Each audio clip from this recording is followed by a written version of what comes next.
The smiling, baby-faced cowboy on the silver screen slept with a loaded gun under his pillow every single night. Audie Murphy was the most decorated combat soldier in American history, before Hollywood turned him into a massive superstar. Millions idolized his heroic image, completely blind to the agonizing war trauma destroying his mind. Severe PTSD and relentless high-stakes wagering rapidly drained his massive studio fortune. He was left entirely broke, fighting off total bankruptcy. Yet this shattered national hero chose absolute financial ruin, over filming a single tobacco commercial to exploit his young fans. Audie Murphy was staring total bankruptcy directly in the face. His lucrative acting roles had completely dried up, and his bank accounts were entirely empty.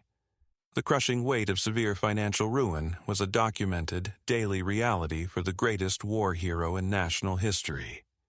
He was fighting a relentless cycle of disastrous business investments and a crippling compulsion for high-stakes bets.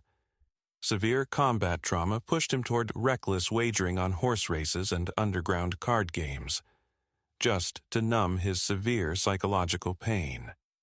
His massive Hollywood fortune had been aggressively devoured, leaving him with a mountain of threatening, unpaid bills.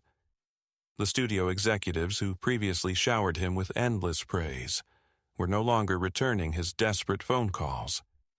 The entertainment industry had thoroughly extracted his youth, his war stories, and his marketability, leaving him discarded on the sidelines. He did not sugarcoat his brutal, agonizing reality to the press or his close friends.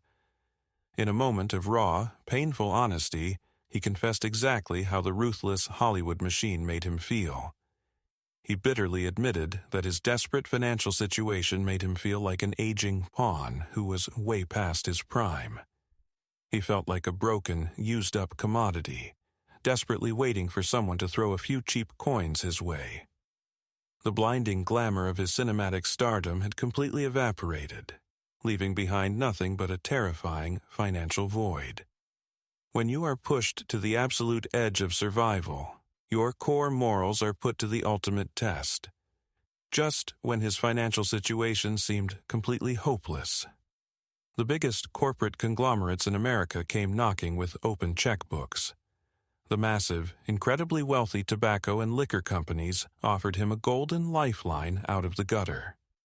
To fully understand the sheer magnitude of this temptation, you have to look at the American media landscape of that specific era. During those decades, cigarette and beverage corporations practically owned and dictated the entire cultural conversation across the country. They routinely threw unimaginable, astronomical sums of cash at famous Hollywood faces to endorse their highly profitable products. They sponsored primetime television shows and completely dominated the advertising space in every major national magazine. They did not care about a military veteran's deteriorating mental health or his massive, crippling bank debts. They only cared that a famous, highly trusted face could successfully sell more cartons and bottles to the public. The corporate advertising executives looked directly at Audie Murphy and immediately saw the ultimate, undisputed marketing prize. He was the most decorated combat soldier in the history of the nation, a living symbol of ultimate American masculinity.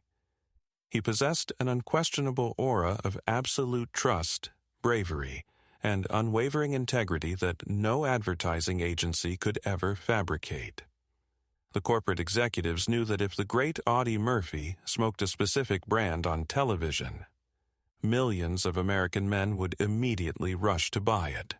They confidently offered him a highly lucrative, life-changing contract that would instantly erase every single debt he owed.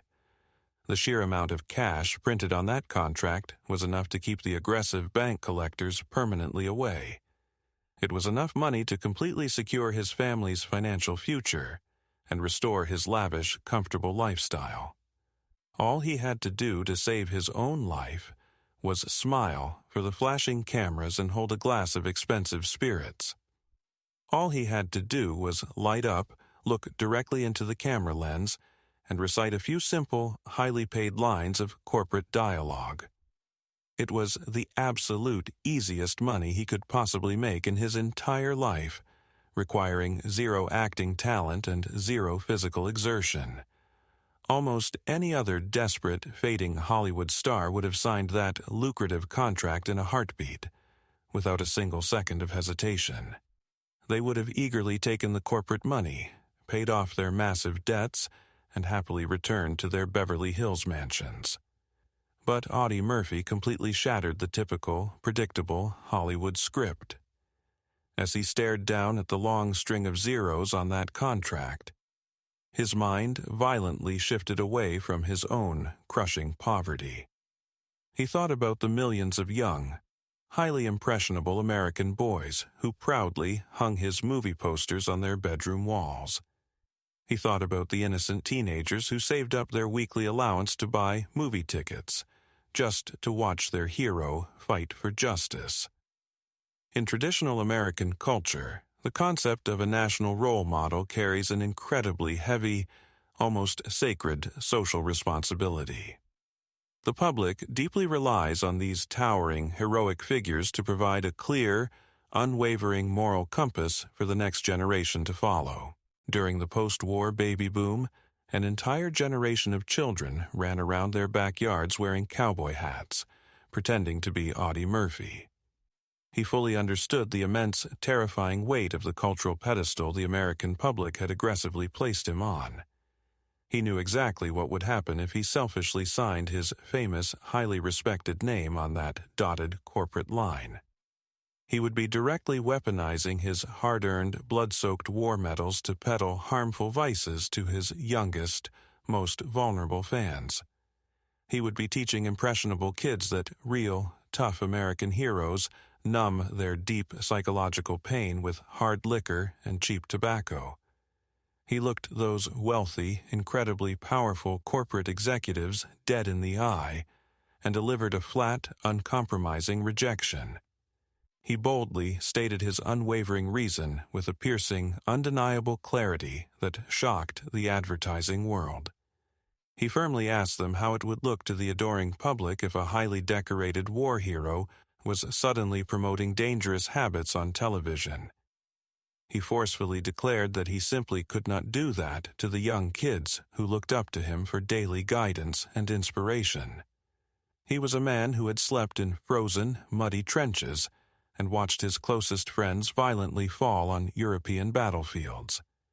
He absolutely refused to survive his current financial war by sacrificing the innocence of the children who blindly worshipped his cinematic legacy. He deliberately pushed those life-saving bags of corporate cash away and chose to face the terrifying abyss of total bankruptcy instead. He chose to preserve his absolute moral integrity, even if it meant losing every single material possession he had left to his name.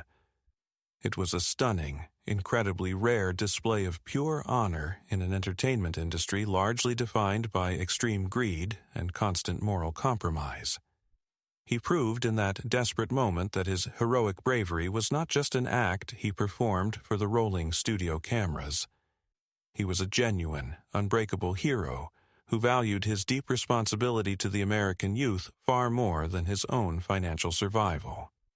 He chose the harsh, grueling reality of working out in the dirt as a hired hand, over selling his soul to a corporate billboard.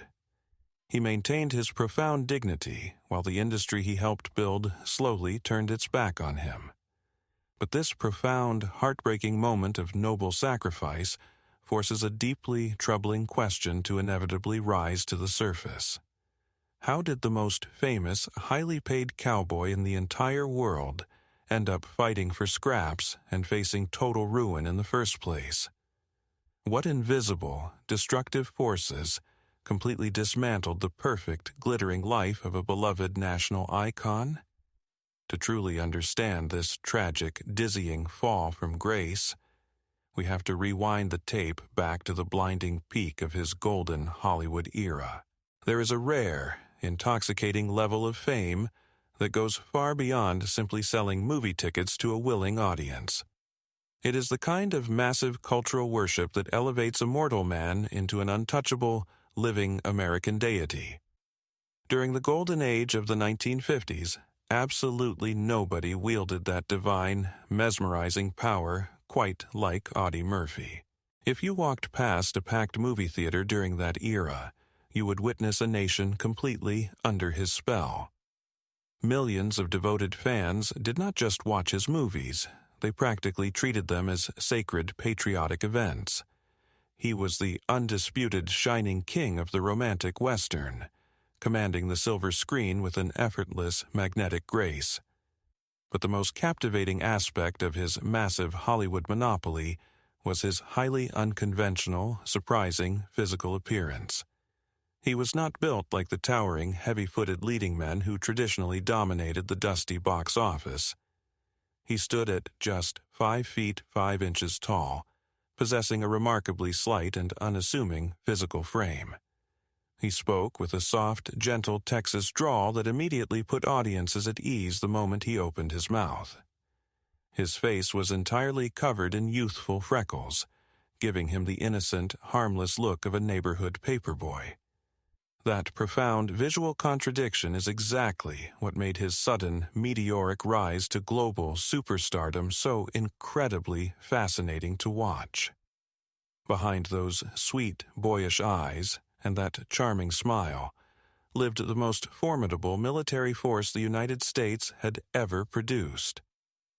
Long before he ever wore tailored cowboy shirts on a glamorous soundstage, he was a forgotten, discarded child.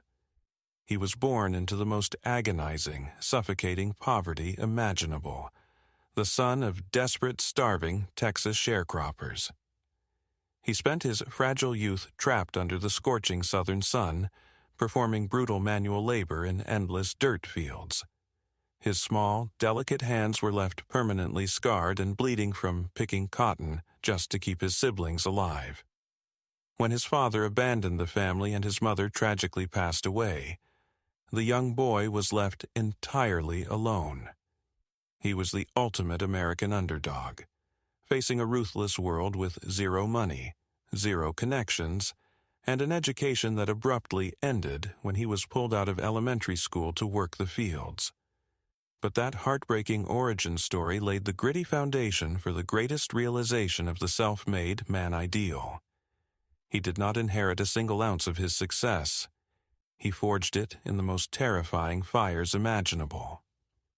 When the Second World War violently erupted, that small, orphaned cotton picker decided to rewrite his own destiny entirely.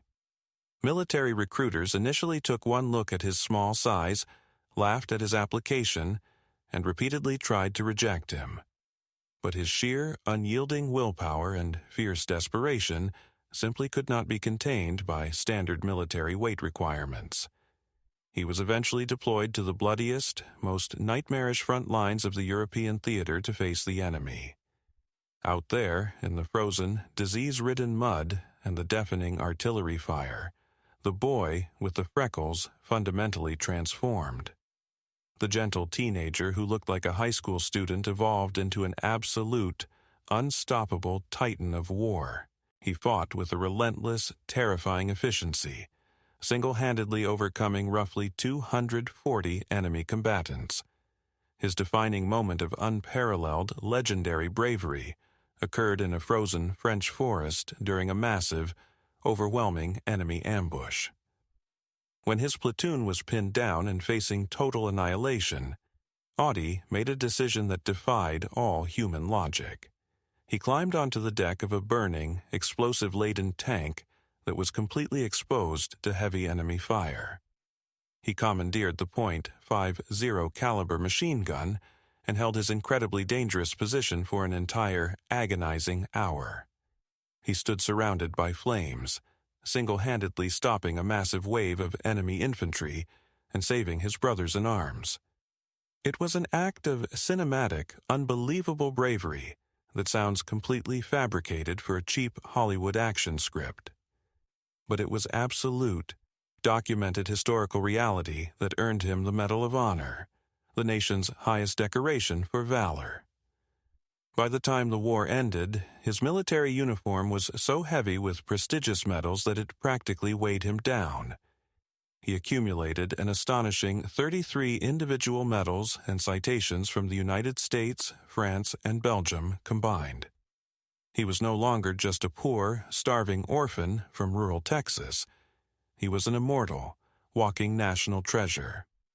Post-war America was desperately hungering for a pure, uncorrupted symbol of absolute moral victory and unshakable national strength. The country wanted a genuine, breathing hero they could touch, see, and project all of their patriotic pride onto. Hollywood executives took one look at this highly decorated, baby-faced veteran and immediately saw an unprecedented financial goldmine.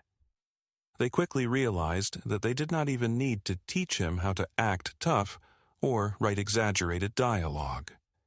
His mere physical presence on a movie set carried a profound, undeniable weight that no classically trained actor could fake. They threw him in front of the blinding studio cameras, put a cowboy hat on his head, and watched the cash flow. He quickly became the brilliant, shining leading man in over 40 incredibly successful, highly profitable Western films. He frequently played the deeply honorable, soft-spoken lawman who only drew his weapon when absolutely necessary. These roles perfectly mirrored his own real-life values, blurring the line between the cinematic character and the actual man. The public became completely obsessed over the beautiful, poetic contrast of his incredibly unique life story. Here was a man with the hands of a lethal warrior, but the gentle romantic soul of a wandering cowboy. He represented the absolute pinnacle of the American dream, proving that a penniless orphan could conquer the globe.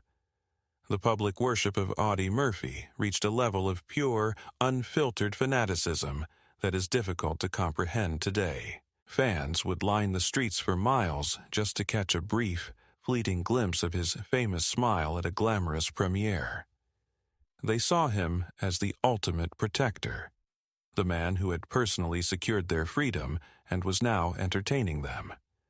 But the absolute climax of his cultural dominance arrived when Universal Studios decided to adapt his own best-selling autobiography.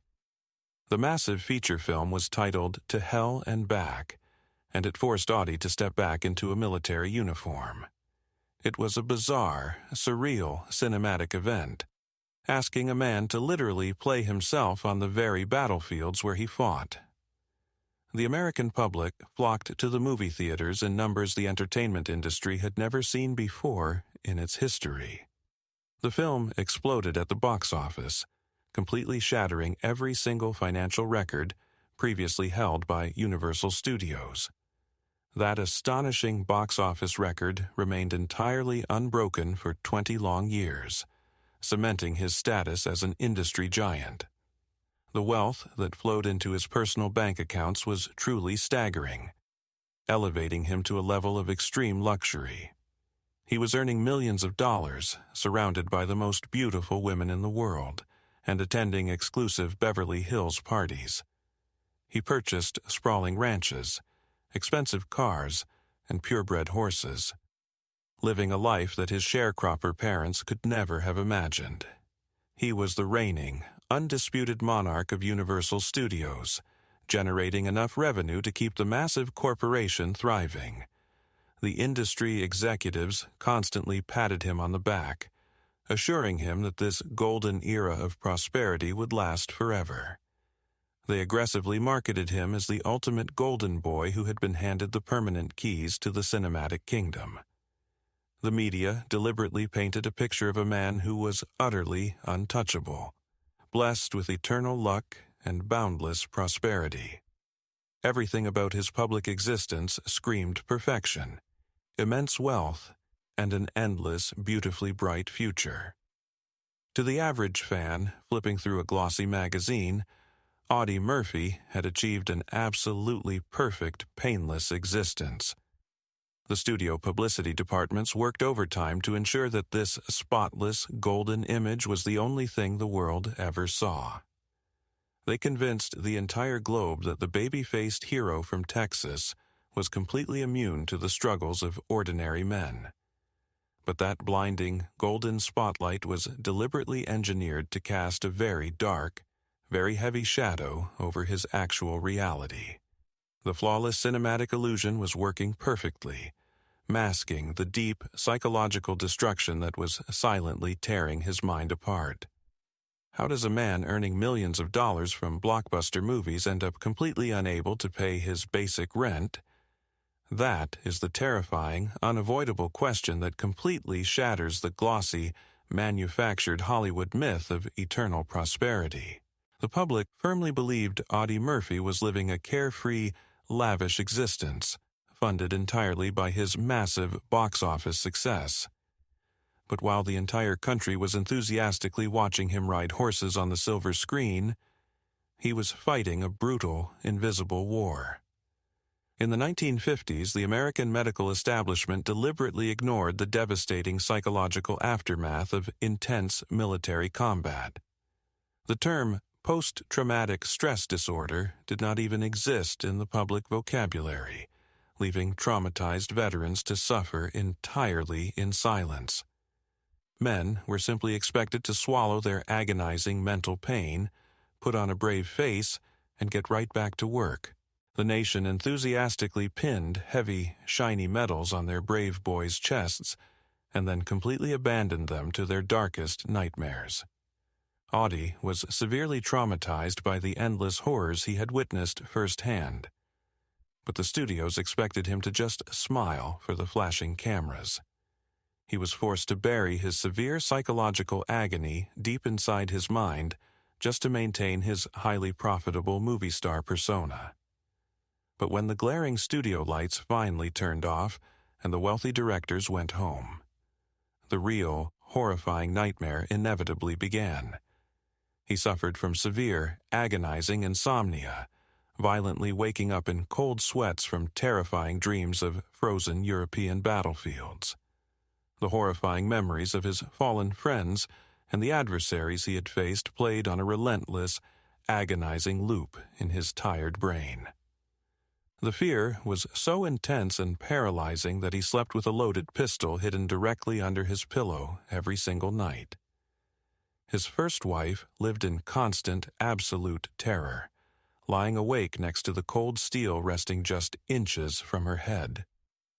She lived with the paralyzing fear that he would violently wake up in a panicked flashback and accidentally pull the trigger in the dark. He was a helpless prisoner inside his own mind, unable to escape the bloody trenches even while sleeping in a luxurious California mansion. Desperate for even a single hour of peaceful, dreamless sleep, he fell into a vicious, inescapable cycle of heavy reliance on prescription aids. He became heavily dependent on a powerful prescription medication to temporarily numb his racing, deeply traumatized brain. The heavy dosage provided a brief, artificial escape from the haunting ghosts of the war, but it rapidly destroyed his physical health. When he finally realized the prescriptions were completely destroying his body and his mind, he made a shockingly desperate, solitary decision. He did not check into an expensive, comfortable celebrity rehabilitation center surrounded by pampering doctors and attentive nurses like a typical movie star. Instead, he rented a cheap, isolated motel room, locked the door entirely from the inside, and completely isolated himself from the outside world. He spent an entire week suffering through an agonizing, unassisted recovery all by himself, physically shaking and sweating out the heavy toxins. He aggressively fought against massive stomach cramps, severe hallucinations, and violent tremors without a single ounce of professional medical assistance. He fought that brutal, agonizing physical battle with the exact same solitary determination he used to fight enemy soldiers in the frozen forest. But breaking a dangerous chemical dependency could not cure the deep, agonizing emptiness that intense combat had violently carved into his very soul. To successfully replicate the intense adrenaline rush of the battlefield, He turned to the highly destructive, predatory world of high-stakes gambling.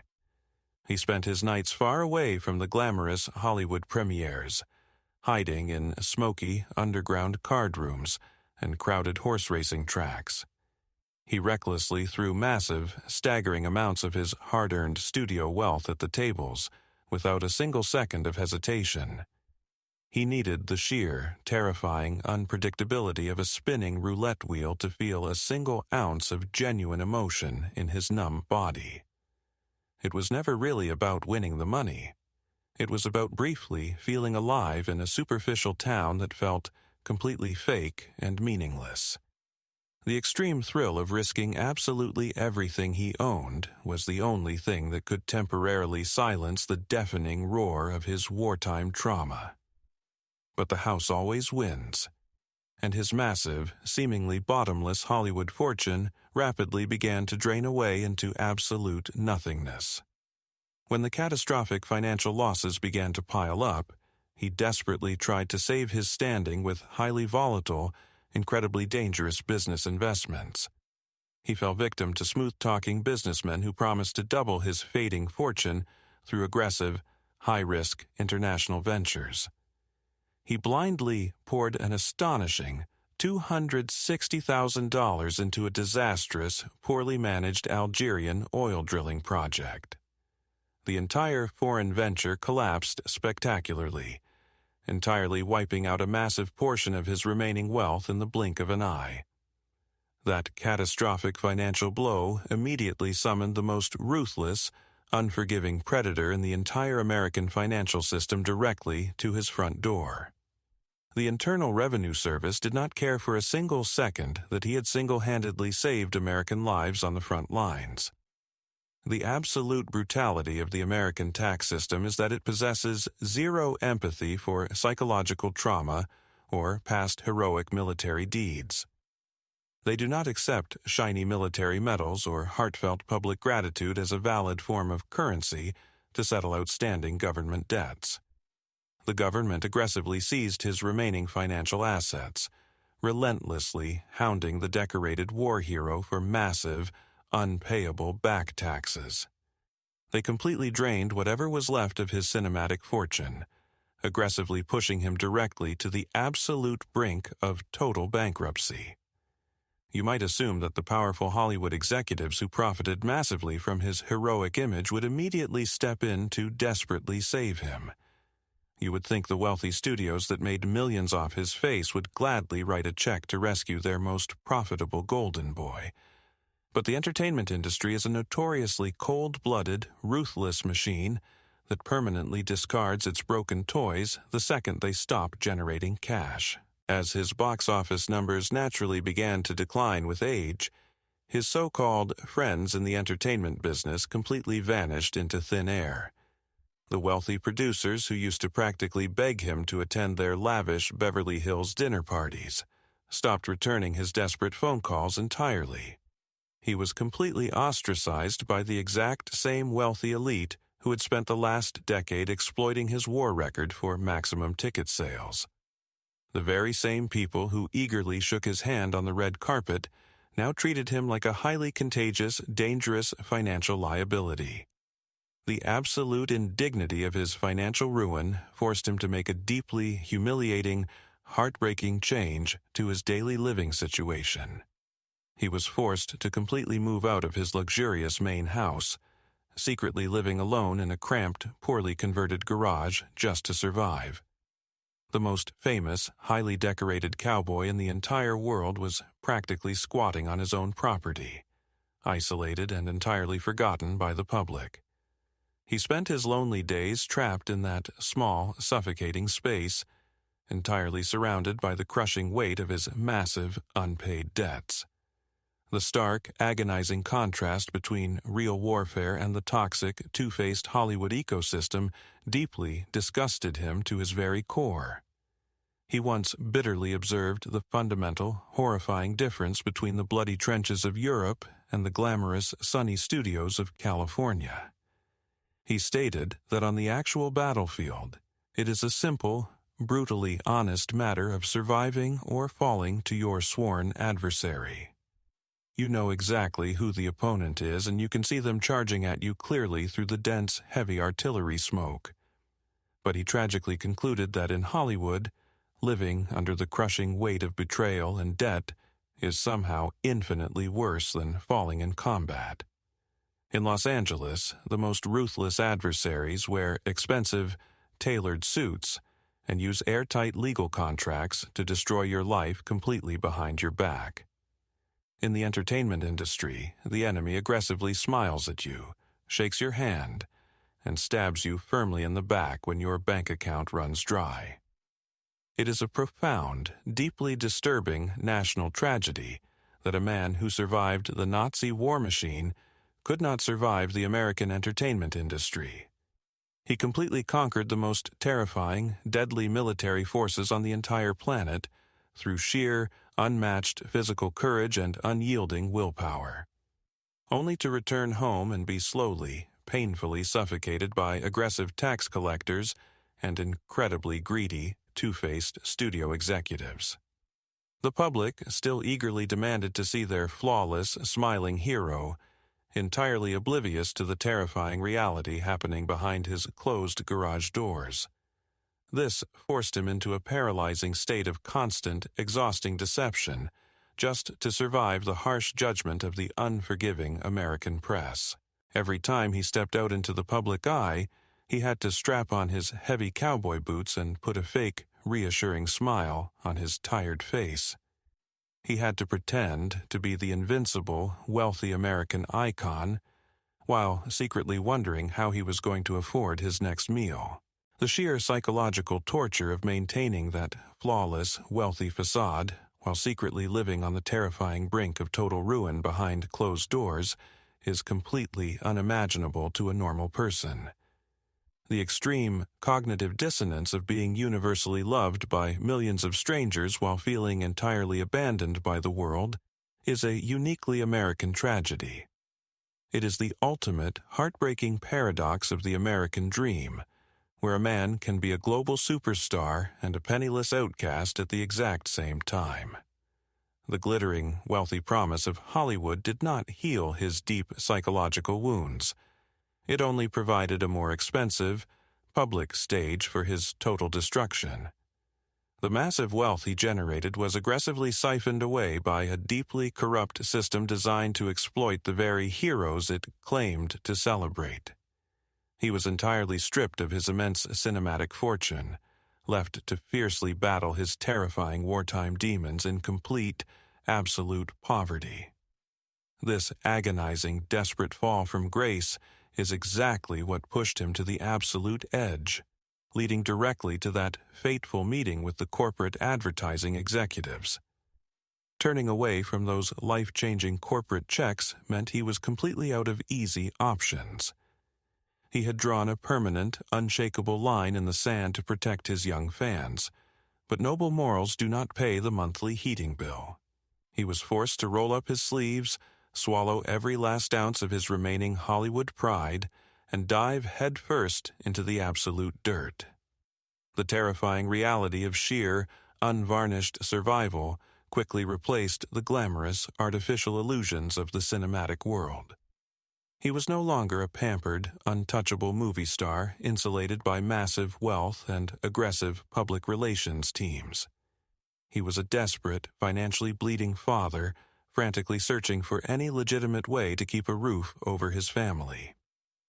The first agonizing casualty of his complete financial collapse was the absolute center of his personal universe. For years, his massive, sprawling 848-acre ranch in California was his only true sanctuary away from the flashing cameras.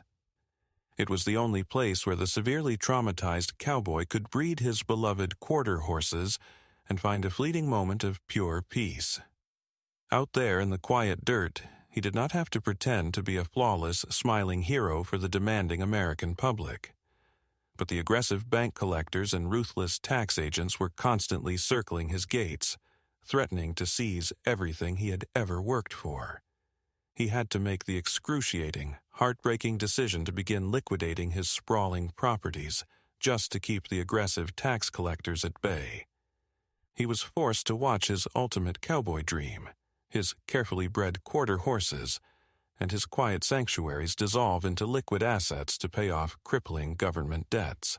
The devastating loss of his land deeply fractured his spirit, proving that in America, even true heroes can be easily stripped of their peace by the wealthy elite. It was a profound, deeply humiliating reminder that his past military glory offered zero protection against the cold, calculated mechanics of modern capitalism. He desperately tried to reclaim his fading cinematic glory by taking total, independent control of his own creative destiny. He aggressively scraped together whatever meager funds he could find and founded his own independent production company called FIPCO. He poured his own blood, sweat, and rapidly dwindling cash into producing extremely low-budget films far away from the major studio monopolies. But the massive Hollywood studio system is a ruthless, closed-off machine that aggressively crushes independent creators without a single ounce of mercy. Without the massive marketing budgets and distribution networks of Universal Studios backing him, his independent projects violently struggled to find a profitable audience. He was no longer the highly paid leading man sitting in a comfortable, air-conditioned trailer waiting for the famous director to call action. He was a heavily stressed, financially drowning producer, frantically begging for cheap camera equipment and constantly struggling to make the weekly payroll. The deep, agonizing stress of watching his final cinematic gamble slowly bleed to death took a massive, visible toll on his physical health. When the cameras finally stopped rolling for good and the production money entirely evaporated, the most decorated combat veteran in American history needed a regular day job. The sudden transition from global superstar to average, working-class citizen is an incredibly jarring, humiliating fall from grace that breaks most men. He quietly pinned on a badge and went to work as a special commissioned officer for a local police department. But he was not there to write routine traffic tickets or sit behind a desk. The man who once single-handedly stopped heavily armored enemy tanks in Europe was now actively hunting down dangerous drug syndicates in the dark underbelly of California. Driven by a fierce, uncompromising hatred for the narcotics flooding American streets, he frequently went on dangerous night patrols to help law enforcement dismantle criminal networks. It was a surreal existence for a man whose youthful face was once plastered on giant, glowing billboards. While Hollywood had completely abandoned him, he found a grim, familiar solace back on the front lines. This time, fighting a brutal, invisible war on the streets to protect the very same youth he had refused to sell out to the tobacco companies. But standard working-class police wages were absolutely nowhere near enough to dig him out from under a mountain of crushing federal tax debt. Extreme financial desperation naturally breeds incredibly strange, highly dangerous alliances in the dark, unseen underbelly of American politics. He was quietly approached by a shadowy, highly connected political operative named D'Alton Smith, who offered him a very different kind of contract. Smith wanted to aggressively utilize Audie's pristine, untouchable reputation as a national war hero to directly lobby the federal government in Washington. They embarked on a highly controversial, incredibly risky political mission to secure a presidential pardon for the notorious imprisoned labor union boss Jimmy Hoffa. The powerful Teamsters Union controlled a massive, deeply corrupt empire of American labor, and Hoffa was their undisputed, heavily investigated king. Jimmy Hoffa represented the absolute darkest, most criminal elements of the American industrial machine, surrounded by constant allegations of mob violence and extortion. The fact that the ultimate symbol of pure American justice was secretly lobbying for a convicted associate shows exactly how desperate his reality had become. The powerful Union operatives desperately needed Audie's golden, heroic image to serve as a clean, highly respected shield for their shady political maneuvers. He was actively leveraging his hard-earned war medals in the murky, cutthroat world of Washington backroom deals just to keep his bank accounts alive. It was a terrifying, deeply dangerous game of political chess that threatened to permanently destroy whatever was left of his pristine national legacy. He was navigating rooms filled with ruthless lawyers, corrupt politicians, and dangerous enforcers, far away from the safe, scripted gunfights of Hollywood. The aggressive, highly calculated exploitation of his legendary name did not stop with dangerous political lobbying and imprisoned union bosses.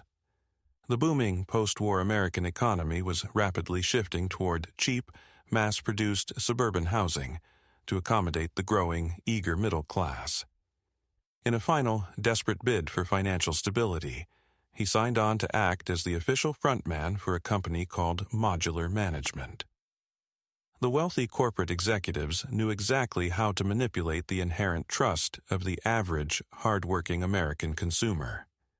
They knew that middle-class families would blindly hand over their life savings to a company if the great Audie Murphy personally vouched for it. He was essentially hired to be a high-profile, highly recognizable corporate mascot, lending his sacred credibility to a business he barely understood. He was no longer starring in epic, multi-million-dollar westerns. He was pitching cheap prefab houses and modular building materials to regional investors. He had to constantly travel across the country, stand in front of skeptical crowds, and force a bright smile for local newspaper photographers. He was shaking hands with greedy regional managers and reciting boring, heavily scripted corporate talking points just to earn a basic salary.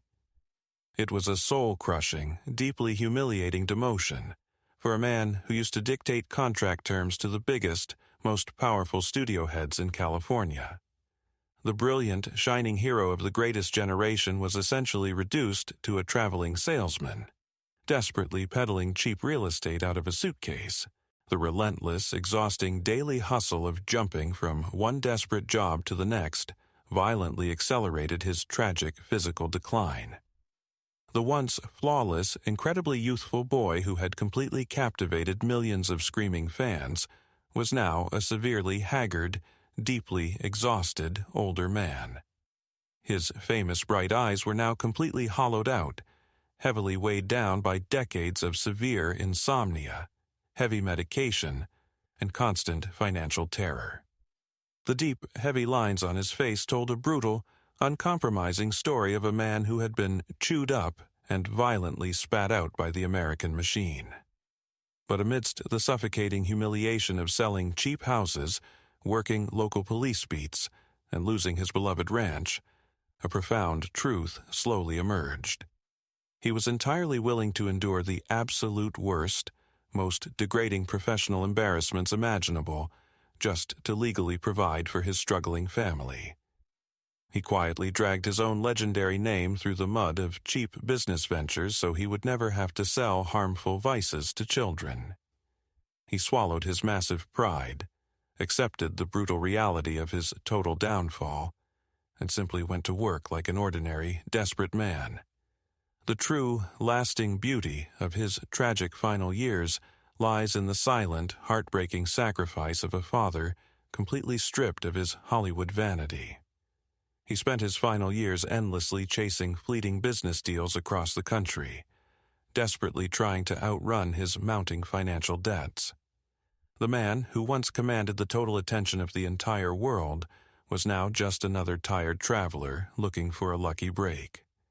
In May of that fateful year, that relentless, exhausting pursuit for basic financial survival finally caught up with him.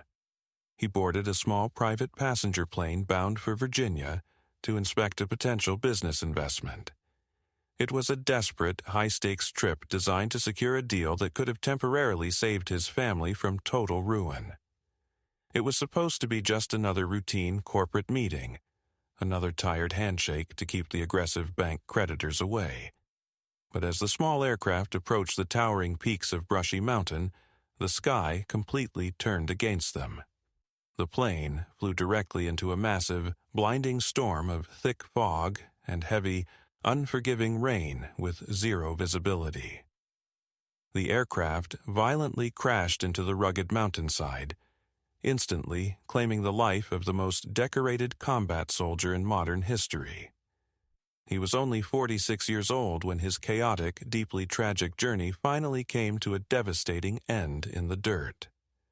The profound, agonizing irony of his sudden passing is almost too painful and entirely absurd to fully comprehend.